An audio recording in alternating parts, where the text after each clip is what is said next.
నిజమే ఆడిషన్స్ అయితే ఇచ్చాను నేను. ఓకే. రకరకాల ప్రాజెక్ట్స్‌కి ఇప్పుడు సర్కార్ నౌకరీకి ఆడిషన్ ఇచ్చాను. దీనికి కూడా ఆడిషన్ కాకపోయినా మన టెస్ట్ స్క్రీనింగ్స్ ఉంటాయి కదా! ఈ రోల్‌కి ఫిట్ అవుతానా లేదా అనేది దాని మీద. అలాంటి ఆడిషన్స్ చాలా ఇచ్చాను నేను. మేజర్ ప్రొడక్షన్ హౌసెస్ దగ్గర ఎక్కువ ఇవ్వలేదు.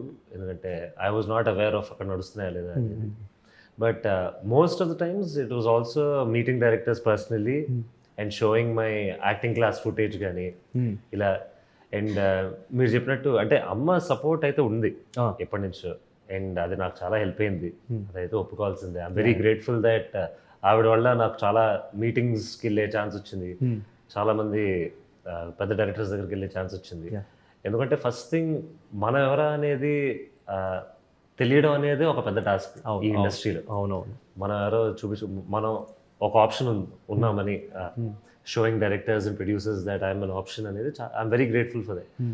కానీ ఎప్పుడూ అమ్మ సపోర్ట్ లేకుండా నేనే యుద్ధం చేస్తా అంత కూడా ఆలోచించలేదు. ఆ సపోర్ట్ వాడుకుంటూ కూడా నా ఓన్గా నా ఐడెంటిటీ బయట ఎలా పెట్టచ్చు అనే ప్రయత్నంలో నేను చేశాను ఆడిషన్స్ షూర్గా.